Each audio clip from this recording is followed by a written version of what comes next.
Fala você que gosta do esporte a motor, tudo bom? Aqui quem tá falando com vocês é Leopoldo, do canal Fast Gear.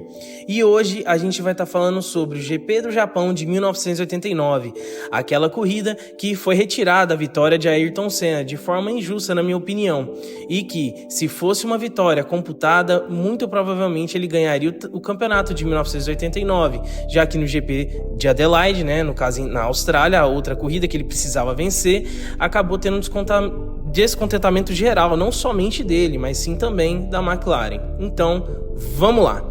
Bom, eu não preciso nem falar, né? A temporada de 1989 foi uma das temporadas mais controversas da história da Fórmula 1. Bom, a equipe em questão era a McLaren, a dominadora da temporada, não só de 89, mas também de 88.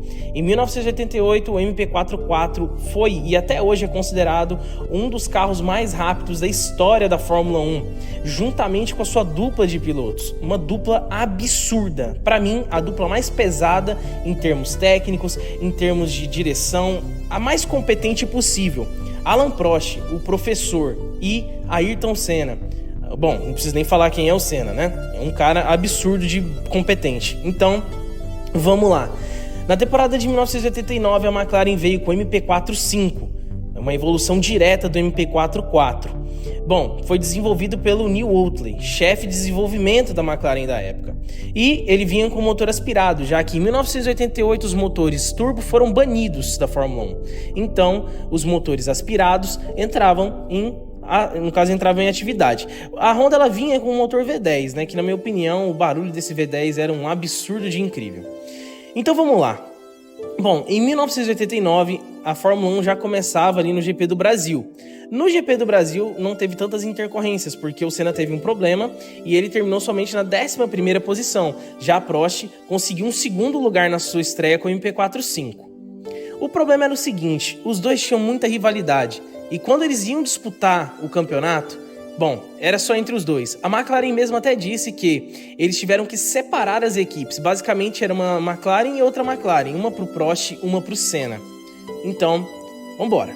No GP de San Marino começou as brigas, né, que começariam a temporada de 1989. Em San Marino, basicamente foi o seguinte, na primeira largada, o Senna, ele era pole. E o Prost, ele era o segundo. Tinha um acordo, né, que na primeira volta os dois não poderiam ter uma briga, vamos dizer assim, direta. Eles teriam que fazer um pacto ali, né, e que eles não iriam brigar nessa primeira volta. Só que teve um acidente do Berger, né, na curva Tamburello, inclusive nessa curva maldita, né, e a corrida teve que ser parada. A corrida foi parada, né, demorou mais ou menos 1 hora para que a prova voltasse, né, e nessa relargada o Prost ele saiu melhor, né? No caso ele conseguiu pular na frente do Senna na relargada, só que o Senna não deu moleza pro Prost e logo na primeira volta, né? Na primeira volta da relargada ele também começou a brigar com o Prost. E o Senna acabou sendo campeão, né? Ele ganhou essa corrida de San Marino. Só que depois que terminou a corrida, o Prost ficou se questionando e brigando com os diretores da McLaren, falando, ele brigou na primeira volta. Só que de acordo com o Senna, a primeira volta era aquela antes da relargada, né? Então, assim, o Senna realmente tinha razão, porque foi dito na primeira volta da corrida, sendo que eles relargaram na 5ª volta. Então, assim, em argumentos ele tinha um argumento, né? Já que foi passado no briefing antes que eles não poderiam brigar na primeira volta. Bom, resumindo, criou-se um ambiente muito ruim na McLaren, tanto que o Senna ele mesmo já não conversava mais com o Prost, até tiveram muitos problemas não só na Fórmula 1 como relacionamento, né? Essa temporada de 89 o Senna teve muitos abandonos, tá? Ele teve um abandono nos Estados Unidos, um abandono na França, na Grã-Bretanha, inclusive o GP de Portugal, que ele iria ganhar aquela corrida, o Mansell, que já estava desclassificado da corrida, acabou fechando o Senna e batendo nele. O Senna, que estava liderando a corrida, faltando pouquíssimas voltas para o final, abandona. E eles chegam no GP do Japão com a situação sendo o seguinte: o Senna precisava ganhar para poder levar o título, a decisão do título para a Austrália. E o Prost só precisava de terminar ou na frente do Senna, ou se o Senna abandonasse, o Prost também abandonasse, né, ou completasse a corrida, tanto faz, ele já seria campeão mundial de 1989. Só que foi o seguinte, naquela corrida, naquela ocasião, né, a McLaren ela já tinha uma grande, a Honda, né, desde 87, quando era na Lotus ainda, uma grande prioridade para o Senna. Porque o Prost era um cara muito assim, na visão da Honda, mais ignorante, vamos dizer assim, né? E o Senna, ele era mais aquele cara, poxa, eu tenho um respeito muito grande pelos japoneses, então realmente ali naquela corrida, a McLaren estava dando aquele esforço máximo pro Senna. E o Ron Dennis também, o Ron Dennis era muito amigo do Senna, e ao decorrer desse vídeo aqui a gente vai conversar mais sobre ele, que foi peça fundamental para tentar, né, alguma coisa. Então, vamos lá, GP do Japão de 89, uma corrida que iniciou com um pouquinho assim, o clima estava meio nublado, depois pareceu que ia chover, mas não choveu, ficou em condição de pista seca. Foi no dia 22 de outubro de 89, né? E a Fuji, né, a Fuji Television, no caso, foi quem fez a transmissão, uma transmissão muito boa para a época, inclusive uma qualidade de sinal absurda. E bom, deu-se a largada, o Senna fez a pole e o Senna acabou perdendo na primeira volta a colocação para o Prost. Só que o Senna já até tinha explicado que ele iria ser mais conservador porque ele precisava terminar a corrida e precisava terminar a corrida na frente do Prost. Então ele sempre, a corrida inteira, os dois andando juntos, os dois andando muito próximos, sempre virando tempos muito próximos e fazendo assim um show à parte, porque... Cara, a condução dos dois é coisa de alienígena, de verdade mesmo. Os dois muito juntos, né? Andando, fazendo uma prova muito boa. Era a Fórmula 1 e a Fórmula McLaren na época, né? Então, o Senna, ele acaba fazendo muitas voltas rápidas, mas quem ficou com a volta rápida mesmo foi o Prost, né?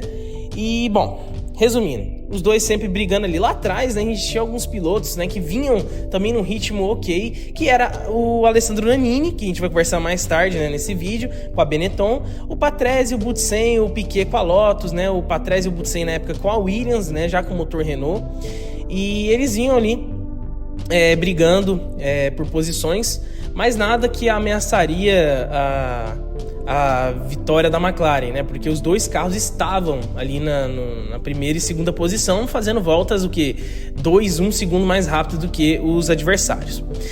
Então, aí que chega na volta 46. Na volta 46, o Senna, ele coloca por dentro da chicane que dá acesso à reta.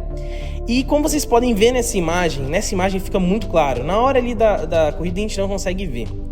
O Prost jogou o carro para cima do Senna. Claramente dá para ver nessa imagem, né, do fundo, né, que o Prost joga o carro para cima do Senna, inclusive já com a intenção, né, de acabar ali com tudo, né, acabar com o campeonato por ali, né. Claramente a gente consegue ver porque a linha do Prost é totalmente diferente, e a gente vai falar sobre um outro piloto na frente, vocês vão ver que a linha é totalmente diferente mesmo do que eu tô falando. E bom, os dois batem. O Prost abandona, porque ele sabia que precisava abandonar, o Senna também precisava sair, só que os dois estavam parados ali, né, numa área muito perigosa, porque era uma área de conversão à direita e muito rápida. É uma chicane, mas querendo ou não, o Fórmula 1 é muito rápido. E o Senna ali numa manobra de tentar voltar, ele é empurrado para a área de escape, que lá na frente a gente vai conversar também sobre isso. Bom, o Senna é empurrado, o motor volta no tranco, né? No caso, o motor tinha acabado de morrer, ele volta no tranco e o Senna volta para a corrida e assume novamente a liderança do GP do Japão de 89. Só que o carro dele estava variado, tinha alguns problemas na suspensão porque tinha batido no carro do Prost e o principal, a asa dianteira do carro tinha se soltado. E com isso, com a asa dianteira danificada, o Senna precisava dar uma volta inteira no circuito de Suzuka, chegar nos boxes para fazer a troca. E no meio no caso da volta, o bico ainda solta, ele vai no meio da brita ali. Então, assim, realmente, ele tinha que vencer a todo custo. E quando ele para, né, no caso, nessa hora ele já tinha a ordem dele abandonar, né, no caso ele já poderia ser desclassificado ali, mas a galera da McLaren acreditava muito nele, principalmente a galera da Honda. E acreditava que essa decisão não seria uma decisão política, que a gente vai estar comentando mais a fundo agorinha. Bom, o Senna, ele troca o bico, volta para a pista e volta atrás de Alessandro Nannini. Como eu disse para vocês no passado, o Senna precisava ganhar essa corrida. E o Nannini abriu cerca de 10 segundos do Senna, faltando 5 voltas para o final. Então o Senna ainda precisava passar o Nannini para ganhar a corrida, para poder levar a decisão do título para a Austrália. E bom, o Senna ele começou a imprimir um ritmo absurdo. Mesmo no final, com pneus já um pouco desgastados, né? Ele só tinha trocado o bico nessa parada, com a suspensão danificada. Vocês podem até ver no onboard que o volante está um pouquinho mais pro lado, né? Se eu conseguir colocar um onboard aí. Ele vai imprimindo um ritmo muito forte. Faltando 2 voltas pro final, o Senna passa o Nannini no mesmo lugar que ele passou o Prost. E dessa vez, como o Nannini não estava disputando um título, vamos dizer assim, né? Não precisava jogar o carro para ganhar o título, que vocês me entendam, né, da forma correta, vocês podem ver que não aconteceu nada, porque ali é um local de ultrapassagem, ali é um local comum de ser ultrapassado na Fórmula 1 naquela época. Então o Nannini, ele fica na linha dele, logicamente o Nannini sabia que não se pode trocar a linha na hora que você vai frear o carro, né? E bom, Senna passa o Nannini. E ele mostra mais uma vez para a Fórmula 1 que ali sim era um local de possível ultrapassagem, né? Que não era um local de se jogar o carro. Bom, o Nannini então ficaria em segundo, o Senna imprimindo um ritmo muito forte, venceria o GP do Japão de 89, uma vitória antológica, uma vitória incrível. O cara que poderia ter perdido tudo ali no braço, na garra, conseguiu voltar, ainda parou no box, trocou, perdeu tempo, ainda passou o Nannini com um carro meio avariado, né? Então, assim, a McLaren naquela época realmente era um carro muito bom, mas eu acho que se não tivesse a competência do Senna e a vontade de vencer, a vontade, a gana de conseguir esse campeonato de 89, realmente ele não teria conseguido essa vitória, que foi uma vitória incrível, uma vitória absurda, né? Então, bem quando o acidente aconteceu, o Prost já correu na sala dos comissários, já cutucou ali seu amiguinho Jean-Marie Balestre, que também era presidente da FIA, também francês. E de acordo com o Balestre, ele deveria desclassificar o Senna. E o motivo era muito simples, de acordo com ele. O motivo era que o Senna furou a barreira, né, no caso ali a área de escape. Ele passou pela área de escape, ele deveria voltar, dar ré ou virar, né, o carro ao contrário e passar pela chicane, completando ali o traçado. Só que pensa comigo, o cara queria que o Senna entrasse na contramão, que já é uma coisa absurda, na minha opinião, e fizesse a chicane novamente. Só que eles esqueceram de um negócio. Mano, área de escape, para quando um carro é escapado, né, no caso ele sai do traçado, é o local de onde ele passa. E ele poderia, né, até tomar 5 segundos, uma punição ali, mas na época da Fórmula 1, né, não vou nem explicar muita coisa não, o que esse cara queria, né. Outra coisa que eles falaram também, que o Senna foi empurrado e por isso que voltou o motor, mas com certeza foi isso, porque ele estava num local perigoso.